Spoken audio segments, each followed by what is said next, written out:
Bonjour et bienvenue à tous dans cette nouvelle vidéo de guidance psychologique à l'aide du tarot et des oracles.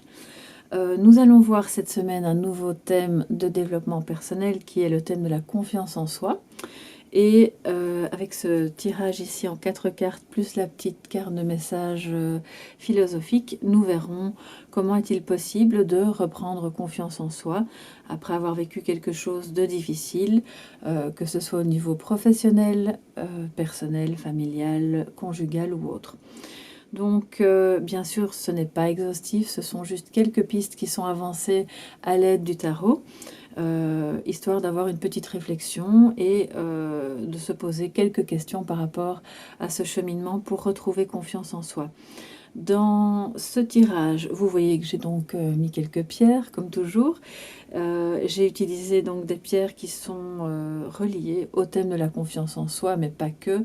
Donc je ne vais pas aborder leur signification, leur vertu aujourd'hui, on pourra le faire dans une autre vidéo. Je vais simplement vous dire donc, que j'ai utilisé la citrine jaune que vous voyez là, la calcite orange, le quartz fumé, le lapis lazuli, alors ça c'est une célestine, je vais vous la montrer d'un peu plus près, voilà, la fluorite et évidemment comme toujours le jaspe rouge qui est une pierre que j'affectionne tout particulièrement, avec la labradorite que j'utilise de toute façon dans tous les tirages. Pour les jeux, alors j'ai utilisé le tarot de Jung, qui est un très chouette tarot. Je vous montre la boîte. Voilà. Et il se compose, comme tous les tarots, de 22 arcanes majeures, 56 mineurs. Alors ce qui est vraiment intéressant, c'est que tous les arcanes ont une base habituelle, comme dans le Rider-Waite par exemple, mais avec des éléments qui viennent se mettre dans les illustrations et qui rappellent les archétypes de l'inconscient collectif, de nos rêves, notamment soit au niveau des couleurs utilisées, soit de certains détails. Et en ça, je trouve qu'il est vraiment très intéressant parce que ça développe aussi l'intuition de manière un peu différente. Et donc, on peut l'utiliser également pour l'interprétation des rêves, ce que j'aime beaucoup faire avec le tarot aussi. Donc ça, c'était pour le tarot. Et alors, la carte message utilisée ici, c'est l'oracle des murmures, que vous voyez là. Par Marie Marsaudon de Lubiloun et Alicia Mathieu pour les illustrations, donc H-Colored. C'est un oracle qui est auto-publié, auto-édité, pardon, donc très très joli, vraiment très intéressant aussi. On a des aquarelles avec des tons très, très pastels, vraiment beaux. Et ce qui est très intéressant ici aussi, c'est que on évolue au fil des cycles lunaires avec ce jeu-là, et au fil des, si vous aimez un petit peu la culture païenne, au fil donc des solstices et du renouvellement des saisons. Donc là, c'est vraiment un très bel oracle pour le développement personnel et aussi pour faire un travail d'ancrage. Donc voilà, on verra ça, ce que ce message nous dit à la fin du tirage. Alors je vous propose de retourner toutes les cartes en une fois et puis comme ça on pourra un petit peu voir le lien entre chaque.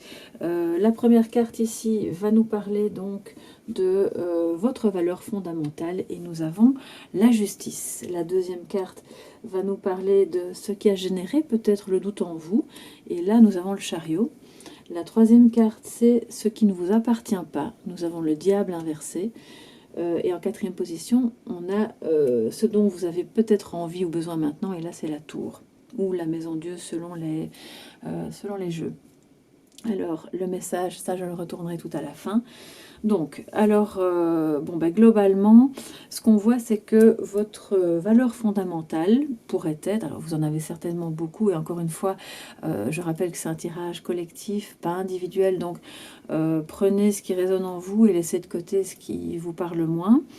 Mais une valeur fondamentale, c'est la justice. Donc, je vais l'approcher pour que vous puissiez la voir d'un peu plus près. Voilà. La justice, donc elle porte le glaive, elle a aussi la balance. c'est l'archétype donc de l'équilibre, de la justice. Elle a une moralité, elle fait en sorte de pouvoir prendre des décisions quand ça s'impose, mais toujours de manière équitable et juste. Donc c'est aussi une valeur, ça nous montre que c'est quelqu'un qui ne va pas non plus par quatre chemins. Elle va réfléchir avant d'agir, elle va voir à mettre bien tous les éléments en équilibre, parce que c'est quelqu'un qui est à la base très responsable. Donc une valeur fondamentale qui est en vous, c'est probablement le fait aussi de pouvoir reconnaître vos torts, de pouvoir réparer si réparation il y a lieu, et aussi de pouvoir aider les autres à faire ce travail. C'est-à-dire que comme c'est une valeur très importante pour vous, il se peut que le fait d'être par exemple entouré de quelqu'un ou de plusieurs personnes qui ne partagent pas cette valeur soit quelque chose évidemment de difficile à vivre, et puisse à ce moment-là générer un déséquilibre en vous. Donc ça, c'est une valeur très importante, c'est vraiment quelque chose qui vous anime, vous aimez que les choses soient droites, soient justes, juste envers vous-même, mais aussi envers les autres. Donc c'est ce qui va aussi peser dans la balance de votre confiance en vous. Alors, qu'est-ce qui a pu éventuellement générer du doute en vous dans cette situation? Alors vous pouvez choisir évidemment situation professionnelle, familiale, amicale, ou encore avec un partenaire. Donc là c'est évidemment vous qui adaptez en fonction de votre situation. Mais qu'est-ce qui a pu semer le doute? On a le chariot. Alors comme je vous l'ai déjà dit dans d'autres tirages, c'est la marche triomphante, hein. C'est l'arcane majeur numéro 7 du tarot. Et c'est quelqu'un qui sait où il va, qui a son objectif, le chemin est tout tracé. Il n'y a pas de tiraillement pour savoir s'il faut aller à gauche ou à droite. Il est vraiment déterminé et il avance. Peu importe les obstacles, il sait qu'il y arrivera. Alors si vous avez eu un moment de doute qui a un petit peu affecté votre confiance en vous, c'est probablement que soit vous vous êtes retrouvé dans une situation où vous ne pouviez pas avancer tout droit vers votre objectif, ou bien vous avez cette petite voix en vous qui vous dit non, de toute façon, tu n'y arriveras pas. Parce que le chariot placé, même s'il est à l'endroit, mais placé dans la maison du doute, ça vient nous dire que peut-être justement vous étiez tiraillé, vous ne saviez pas s'il fallait dire telle ou telle chose, faire, enfin, comment vous comporter, quelles étapes effectuer en premier s'il s'agissait d'un projet, comment agir avec cette personne s'il s'agissait d'un problème plutôt relationnel. Et le fait de ne pas être déterminé, de ne pas savoir quel chemin emprunter, a finalement entamé votre confiance en vous, a semé de plus en plus le doute et ne vous a pas permis, enfin ça vous a littéralement éloigné de l'objectif ou de ce que vous pensiez au départ bon de faire. Alors, dans cette carte aussi du chariot, comme elle est placée dans la maison du doute, on pourrait aussi l'interpréter comme si elle était effectivement à l'envers, hein. Donc, si elle est à l'envers, on va vraiment penser que on n'est pas capable de conquérir, on est un peu découragé, on se demande si les choix qu'on a fait jusqu'ici étaient les bons, et c'est un petit peu le fait de procrastiner. C'est pas que vous abandonnez face aux difficultés, mais quand on ne sait pas trop bien le chemin à suivre, on a tendance à remettre au lendemain, et ça c'est vraiment très très mauvais pour la confiance en soi, dans le sens où il est toujours préférable de faire quelques petites erreurs, de trébucher sur les pierres, les embûches qui seront tout au long du chemin, plutôt que de rester à l'arrêt et de ne pas monter sur son chariot. Donc voilà, c'est un petit peu le message de cette carte. Alors, ce qui ne vous appartient pas, on a le diable à l'envers. Alors quand le diable est à l'endroit, en général, ça parle de lien, d'être relié, parfois de manière trop forte, au point qu'on se sent manipulé, même par son propre mental, hein. Donc, comme je le dis toujours, ça vient pas forcément de l'extérieur. Même si le diable, il a sa part de créativité, il a sa part d'impulsivité qui, dans une certaine mesure, peut être bonne, mais quand même bien souvent peut être problématique. Alors, il est à l'envers, donc là, on est vraiment face à une envie de fuite, quelque chose de l'ordre de la dénonciation, qui ne fonctionne pas, quelqu'un qui ne veut pas se relier. Alors, ce qui ne vous appartient pas, c'est de vous retrouver face à quelqu'un, peut-être, qui ne veut pas se relier à vous, qui n'a peut-être pas envie de collaborer avec vous dans ce projet, qui ne voit peut-être pas les choses de la même manière et qui laisse un peu tomber, qui quitte le navire ou qui est vraiment dans une logique de vouloir s'enfuir. Et ça vous appartient pas. Donc, c'est-à-dire que si vous vous êtes retrouvé par le passé face à une personne qui ne voulait pas s'engager, encore une fois, que ce soit au plan amoureux, ou professionnel ou familial, ça, c'est quelque chose qui ne vous appartient pas. Ça a pu fortement vous affecter, vous bloquer, vous faire perdre confiance et être dans ce sentiment d'injustice. Mais au fond, ça ne vous appartient pas et vous pouvez rendre à la situation ou à cette personne ce comportement-là, parce que vous pouvez toujours avancer, même si dans un premier temps vous êtes seul, pour aller vers ce qui va vous permettre de vous épanouir et pour trouver le chemin le plus direct et le plus juste pour pouvoir atteindre cet objectif. Alors, quand je vous dis le chemin le plus direct et le plus juste avec le chariot, ça ne veut pas dire qu'on est obligé de tout écraser sur son chemin, bien entendu, mais ça veut simplement dire que il est temps maintenant de reprendre la route, de faire ce que vous avez envie de faire de la manière qui vous parle, sans se préoccuper trop de savoir si quelqu'un va faire partie de l'aventure ou pas. Parce qu'à partir du moment où vous allez vous épanouir et faire les choses comme vous le sentez, et mener cette relation de la manière qui vous semble juste, de toute façon, la personne ou le projet, ou peu importe la situation, suivra de manière tout à fait naturelle et spontanée, parce que les énergies vont se mettre en place de manière très très positive. Alors, la quatrième carte, c'est donc ce que vous avez soit envie de faire maintenant, soit ce dont vous auriez besoin pour pouvoir reprendre confiance et retrouver un équilibre. On a la tour. Alors, je vais l'approcher. Alors, je vais un petit peu faire la mise au point, parce que je vois que c'est pas... Voilà, j'espère que vous la voyez bien. Vous voyez cet homme qui jaillit littéralement de la tour, puisque dans le tarot classique, la foudre s'abat sur cette tour. Ici, on ne voit pas la foudre, on voit le feu de la passion, on voit l'eau. Alors, je vais vous montrer, on a vraiment derrière lui, derrière la tour, c'est l'eau de l'inconscient, l'eau des émotions. Et ces deux personnages sur le côté qui retombent par terre. Donc, en fait, ils sont amenés à reprendre contact avec la réalité et sortir de tous ces vieux schémas, de tout ce qui les encombre, de tout ce qu'il faut voir, parce que c'est soudain, il y a une prise de conscience, vous avez peut-être un ras-le-bol, vous avez peut-être envie de mettre un grand coup de pied dans la fourmilière pour que les choses avancent.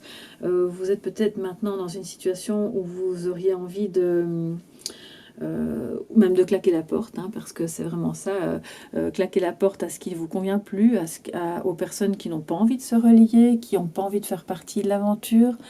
Et à ce moment-là, vous aurez peut-être en vous-même aussi des prises de conscience par rapport à tout ce qui n'était pas juste pour vous avec la justice. Des prises de conscience pour pouvoir toujours d'abord regarder en soi ce qui fait obstacle et ce qui vous freine, pour pouvoir remonter ensuite sur le chariot. Et ensuite, effectivement, ça peut être soudain, ça peut être brutal, mais en soi, c'est pas négatif, dans le sens où de toute façon, ça va vous permettre d'avancer et de remettre du mouvement dans ce processus pour avoir confiance en vous. Alors, si vous avez perdu maintenant confiance en quelqu'un, c'est possible aussi que cette perte de confiance ne vous concerne pas vous intérieurement, mais concerne la confiance que vous aviez placée en quelqu'un. Eh bien, toutes les cartes que j'ai mises là, le message est le même, c'est-à-dire que il va falloir élaguer, voir ce qui était mal relié, ce qui n'était pas bon, pour pouvoir remettre un équilibre et prendre les décisions qui s'imposent, pour que ce soit juste, pour que vous puissiez retrouver confiance dans cette personne et effectivement prendre conscience de tous les schémas, de fonctionnement et de tous les schémas mentaux qui n'étaient pas les bons et qui nuisaient au lien dans cette relation. Donc, en ça, c'est vraiment très intéressant d'avoir la tour qui termine le tirage, puisque c'est vraiment, donc on l'appelle aussi la maison Dieu dans le tarot de Marseille. Ça peut être un choc, mais c'est aussi une révélation. Donc alors, soit vous vous révélez à vous-même, soit vous révélez quelque chose à l'autre. En tous les cas, c'est quelque chose qui va vous permettre d'avancer. Alors il y a ce petit côté un peu brutal hein, sur cette carte de la maison Dieu, mais qui ne doit pas vous effrayer, dans le sens où à partir du moment où vous activez en vous l'énergie de la justice et de l'équilibre, vous aurez beaucoup plus de tempérance, même si la tempérance n'est pas sortie, pour prendre les décisions et remettre de l'harmonie là où il n'y en avait plus, soit à l'intérieur de vous, soit dans la relation, soit pour pouvoir avancer sur le projet. Donc voilà, j'espère que en tout cas pour cette première partie du tirage, ça vous éclaire, que ça vous permet de vous poser peut-être d'autres questions par rapport à ce processus pour retrouver confiance. Et on va découvrir maintenant le petit message de sagesse. Et nous avons la carte des enfants, qui est vraiment une très belle carte. On voit deux enfants qui se donnent la main, chacun dans leur bulle, et en même temps les deux bulles se rejoignent. C'est très beau. Donc ça nous dit qu'on peut être chacun dans son monde et en même temps unir ces deux mondes-là. Avancer, donc on les voit à pieds nus, et être à pieds nus, c'est quelque chose de très agréable pour reprendre contact justement avec la terre, avec la réalité, pour mieux s'ancrer. Ce sont deux enfants qui ont cette insouciance, cette spontanéité, qui vont jouer ensemble, l'une entraîne l'autre, et ils ne se posent pas trop de questions. Donc pour retrouver confiance en soi, cette carte nous dit que c'est très très important, confiance en soi ou en l'autre, hein, c'est très important de pouvoir se reconnecter à qui l'on est profondément, à son enfant intérieur, à celui qui est spontané, qui aime jouer, qui aime se montrer tel qu'il est et qui aime la transparence. Les enfants n'aiment pas beaucoup les manipulations, et personne n'aime ça, mais c'est très compliqué pour un enfant de comprendre et d'accepter qu'une personne puisse faire ça avec lui. Et notre enfant intérieur, eh bien, il réagit de la même manière. Alors si cette carte se présente à nous à la fin de ce tirage, c'est vraiment pour bien compléter tous les messages qui ont été dits par ailleurs, et nous rappeler que si on a mis une carapace autour de cet enfant, si elle est trop épaisse, trop rigide, eh bien l'enfant étouffe. Et donc lui, maintenant, il a peut-être envie de claquer la porte, ou en tout cas de l'ouvrir plutôt, de faire tout voler en éclats avec la tour, afin de pouvoir sortir, se montrer et avancer sur son chemin, parce que on a beau être adulte, on a besoin de faire vivre cet enfant, parce que c'est lui qui nous guide et c'est lui qui nous dit, qui nous montre la voie des plus belles choses qu'on peut faire dans sa vie. Voilà, et bien ici se termine ce tirage de cette guidance psychologique à l'aide du tarot et des oracles. J'espère que ça vous a éclairé, que ça vous a permis d'y voir un peu plus clair dans toute cette question de la confiance en soi. D'ici à la semaine prochaine, où on abordera l'estime de soi, j'espère que vous allez passer un beau week-end. Je vous souhaite tout plein de bonnes choses, beaucoup d'amour, beaucoup de tranquillité, et je vous dis à lundi pour les mini-coachings du lever du jour. À bientôt!